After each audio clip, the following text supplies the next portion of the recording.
Okay, today we're talking about mouth, lips, and probably the chin. If I wince, it's because Charlie was sitting on my laps earlier, and I dropped my phone and scared him off, but I know he wants to sit in my lap. So if I make a funny noise or something, it's because Charlie's going to sit back with me. He's my black cat, just so you know.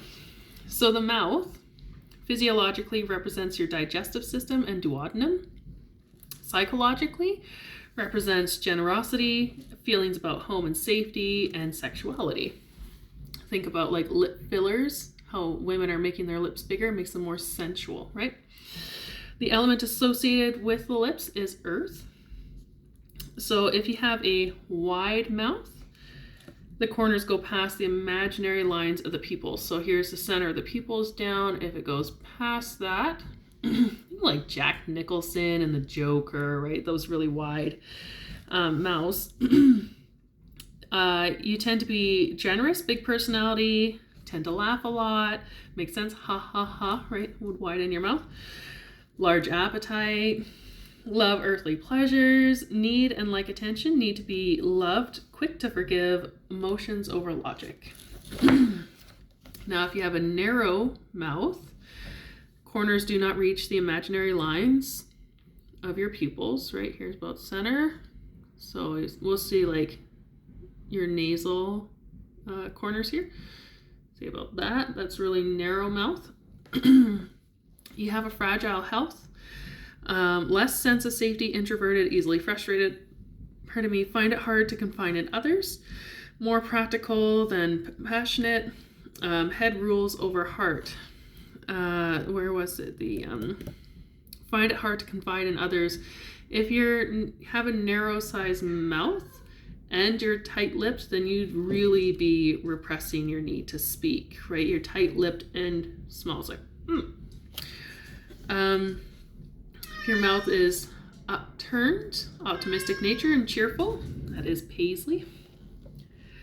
Downturned, problems with stomach and digestion. This is your stomach, this is your intestines, okay? Stomach is upper, intestines is lower. Pessimistic nature, have experienced many disappointments. This is true with all aspects of the face. If they point down, even eyes, if they go down, the corner of your eyes go down, or this side go down, a little more pessimistic. It's just like more negative, being drawn down instead of being uplifted positive, right? Cracks in the corner of your mouth. I know my B12 is actually pretty good because I had blood work. But if you have cracks there, and you have B12 deficiency, I kind of have like downward lines in the corner of my mouth, so not cracks, but when there's a line, see just a little line there out of the corner of my mouth, not so much this side. You need digestive enzymes, and you have a tendency towards depression, sadness, emotional losses, which are more common in elderly because they've experienced this more loss as they live longer. I have experienced the death of all my grandparents, my father. I've lost family. They're still alive, but I've lost family, so I've had a lot of loss for being so young. Moving on to the lips. So that was mouth. Now we're doing individual lips, okay? Physiologically, again, this is your stomach. This is your intestines. Psychologically, the ability to express emotion. So as I've been doing more videos, my lips are becoming fuller and fuller because I'm expressing myself more than I used to. Element, your stomach is represented by the earth. Bottom lip is fire. And you notice this in women who get lip filler, their bottom lip is bigger. Typically it's plumper, right? And it's more a fiery, passionate, sensual kind of aesthetic. If you have full lips, think of everybody who has lip filler, just not as dramatic.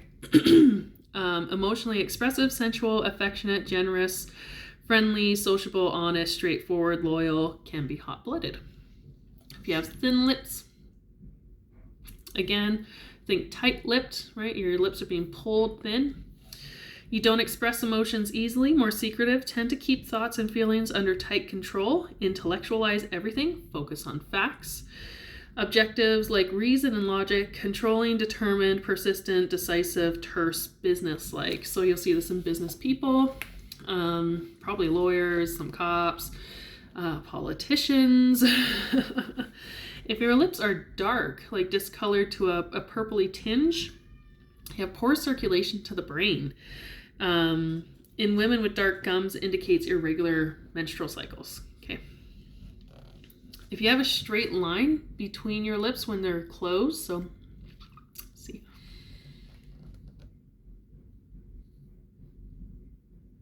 There's like a little wave on this side, on my, what is this, my personal side. Interesting. When I first learned about face reading, I had an extremely straight lip. And then when I was forced to leave a job, I had wavy line between my lips, and I'm back to basically a straight line, probably because I'm expressing myself more and I don't have to, I'm changing my career while I'm shutting down my massage therapy and moving into hypnotherapy and face reading. But I had to withhold that from my clients for a long time because, I didn't want to scare them off, and I wasn't so certain as to how and when it was going to happen. So I wasn't lying. I just needed to keep that to myself until I knew exactly what to do with the information. So a straight line between your lips means your powerful personality, need to win/be right, straight talker. A pores line.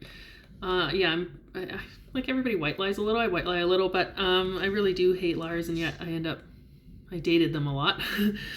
And I'm one of the core things people say about me is, Kelly, you can't say that. And I'm like, why not? So I say some things that maybe I should keep behind my closed lips, but say levy. Wavy line between lips, don't speak the truth, cunning, self-confident, like attention, need monetary security. So that would actually also make sense too. While I had wavy lines, I was struggling financially, which doing a bit better, but not as well as I would like. But that would be, I did see that in my lips. It was wavy. If you have lines that cut into the top lip, you see those really fine lines in some people. Holding on to past hurts, resentment, bitterness, disappointment. This is not diagnostic for smokers. Okay. So if you're a smoker, this doesn't count. But I had a friend who is on the right side of her lip over here. She had one defined line. And about 6 months prior to that, she had an issue with a friend, and you just knew that there was past resentments and hurt there, which is really unfortunate, but it did show in that one line on her face, which is really cool. If you suffer from cold sores and it's on your top lip, your stomach, you can treat it with a supplement like L-lysine. If you have a cold sore in the bottom, L-lysine won't be as effective. It can't get deep enough into digestive tract, therefore being destroyed by the gastric juices. Patients with cold sores on the bottom lip need greater viral and immune support. So again, if you see like indented temples, a lot of downward pulling on the face, cracks in the jaw, or sorry, not the jaw, in the lips, in the corner here, corner of the mouth, and a cold sore on the bottom, that would indicate an immune deficiency, right? Because spleen is immune, all the pessimistic nature brings your energy down, and then that line in the bottom, in the corner of your mouth, would also be pulling in a negative fashion, and then the cold sore. Okay, maybe I'll leave that there and we'll talk about the chin tomorrow. Chin and jaw, yeah. And I'm sure you can think of a reference for the chin. You take one on the chin, right? We'll talk more about that. So that's the mouth and the lips. Mouth represents the stomach and small intestines. You can have those little lines that indicate, depends on what side of your face. The right side is your outward persona. Your left side is your personal side. Your male side, your feminine side. So if you have those lines going into top lip, it'll indicate which side you're having past resentments or hurt from. The color of your lips, the size of your lips, everything has something to say. And it's even cooler when you put it all together with the rest of the face. So this is not a science, it is an art. There's a lot of science behind it. It's been around forever. Everybody uses it, everybody does it unconsciously. But there is an art to it and intuitiveness to it too, because when you split the face in half in a picture and you read each side of the eye, the emotions that are coming through, that's also diagnostically relevant. So Tell me what your lips are like. Have you thought about getting fillers to make them look bigger, better? Do you do Botox, anything like that? Make a comment down below about your lips and your mouth.